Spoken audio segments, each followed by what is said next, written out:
Shalom saudara yang kasih Tuhan. Puji Tuhan, hari ini kita dapat sama-sama mempelajari firman Tuhan. Topik yang kita mau pelajari hari ini berjudul perasaan takut. Setiap kita pasti pernah mengalami takut ataupun cemas. Ada yang takut dimarahin orang tua atau guru. Ada yang takut akan binatang-binatang kecil seperti kecoa, kumbang, dan lain-lain. Ada yang takut tikus, sehingga ketika dia melihat tikus, dia akan berteriak bahkan lompat ke atas meja. Di Singapura ada 3 jenis ketakutan yang lumayan terkenal, yaitu takut kalah, takut mati, dan takut istri. Ketakutan itu wajar bagi setiap kita yang adalah manusia, karena ketakutan itu berbicara tentang sebuah kondisi yang sedang kita hadapi, yang mungkin bisa mengancam nyawa kita ataupun mempengaruhi kehidupan kita. Menurut penelitian para ahli, dikatakan bahwa setiap manusia ketika kita lahir, yaitu ketika saudara dan saya masih bayi, kita hanya memiliki 2 jenis ketakutan, yaitu takut akan ketinggian dan takut akan suara yang keras. Tetapi sesuai dengan bertambahnya usia kita melewati berbagai macam hal, kita mendapatkan banyak sekali pengalaman, kita menambahkan banyak informasi-informasi ke dalam pikiran kita, sehingga ketika kita melihat sebuah situasi ataupun kondisi, dari otak kita itu akan mengeluarkan informasi-informasi yang ada, supaya kita dapat mempertimbangkan dengan kondisi yang ada. Dan itu yang akan menghasilkan apakah kita menjadi takut, cemas, khawatir, atau kita santai aja. Ketakutan itu bisa berupa hal yang positif. Contoh, kita tahu bahwa Tuhan adalah kudus dan Dia mau setiap kita hidup di dalam kekudusannya. Oleh sebab itu, kita takut berbuat dosa, atau kita takut tidak naik kelas, sehingga membuat kita menjadi rajin belajar. Nah, ketakutan juga bisa menjadi hal yang negatif, yaitu ketika ketakutan berlebihan. Karena ketika kita takut, maka tubuh kita akan memproduksikan hormon. Hormon-hormon itu yang akan memberikan kita kekuatan, kemampuan untuk menghadapi kondisi yang sedang kita hadapi. Tetapi ketika kita merasa ketakutan berlebihan, hormon itu akan diproduksikan menjadi lebih banyak. Itu tidak membuat kita menjadi tambah kuat, tetapi itu akan mempengaruhi peredaran darah kita, imunitas tubuh kita, bahkan juga emosional kita. Oleh sebab itu, ketika kita takut ataupun cemas, seringkali kita bisa sakit perut, sakit kepala. Secara emosional, mungkin kita gampang marah, susah tidur, tidak bisa makan, tidak bisa konsentrasi. Saudaraku, aku tidak tahu apa yang saudara hadapi belakangan ini. Tetapi ketika kita merasa ada ketakutan di dalam diri kita, maka pikiran kita itu akan melayang kemana-mana. Karena ketika kita merasa takut itu juga berbicara tentang hal yang masih belum terjadi, tetapi telah kita imajinasikan di dalam pikiran kita bahwa itu sudah terjadi. Itu yang membuat kita menjadi makin takut.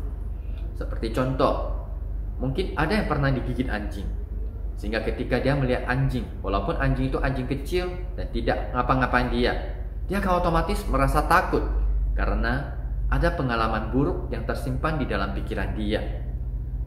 Terkadang hal-hal itulah yang menjadi intimidasi di dalam pikiran kita. Seperti apa yang dikatakan di dalam Alkitab, di dalam 1 Petrus pasal 5 ayat 8. Di situ mengatakan, "Sadarlah dan berjaga-jagalah, lawanmu si iblis berjalan keliling sama seperti singa yang mengaum-aum dan mencari orang yang dapat ditelannya." Jadi ketika kita takut, itu seperti banyak sekali pemikiran-pemikiran negatif itu muncul yang membuat kita makin takut. Itu berupa intimidasi-intimidasi yang dibawakan iblis kepada kita. Jadi iblis itu seperti singa yang terus mengaum-aum. Dia berjalan mengelilingi kita untuk mencari orang yang bisa ditelannya. Nah, orang yang mana yang bisa ditelannya? Kalau kita melihat, menonton dari National Geographic, kita tahu bahwa kalau singa itu, dia akan lebih gampang untuk menerkam binatang yang lemah.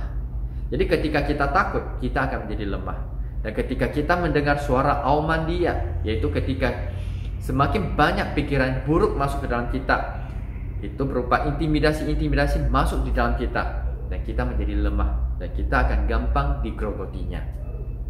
Tetapi saudara, Tuhan tidak pernah memberikan kita roh ketakutan seperti yang ditulis di dalam 2 Timotius pasal 1 ayat 7. Di situ mengatakan, sebab Allah memberikan kepada kita bukan roh ketakutan, melainkan roh yang membagikan kekuatan, kasih, dan ketertiban. Tuhan tidak pernah memberikan kita roh ketakutan. Jikalau saudara merasa takut dan ketakutan itu berlebihan, saya dengan yakin mengatakan pada saudara bahwa itu bukan dari Tuhan. Karena Tuhan tidak pernah memberikan roh ketakutan. Tuhan tidak pernah memberikan kepada kita sesuatu yang negatif. Tuhan kita adalah Tuhan yang positif, yang optimis. Oleh sebab itu, Dia hanya memberikan kita roh untuk membagikan kekuatan, kasih, dan ketertiban. Kenapa Tuhan memberikan kita roh untuk membagikan kekuatan? Supaya kita menjadi kuat untuk menghadapi hal ataupun kondisi yang sedang kita hadapi. Terus mengapa Tuhan memberikan kita roh untuk membagikan kasih?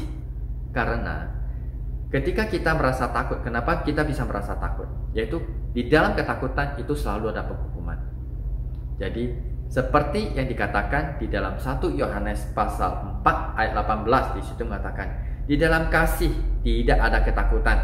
Kasih yang sempurna melenyapkan ketakutan. Sebab ketakutan mengandung hukuman, dan barang siapa takut, ia tidak sempurna di dalam kasih. Jadi Tuhan mau kita sempurna di dalam kasih. Hanya kasih yang dapat melenyapkan ketakutan. Sebab ketakutan itu dikarenakan adanya penghukuman.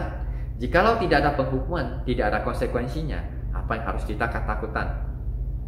Nah, contoh, ketika saudara melakukan sebuah kesalahan, saudara mungkin takut akan dihukum.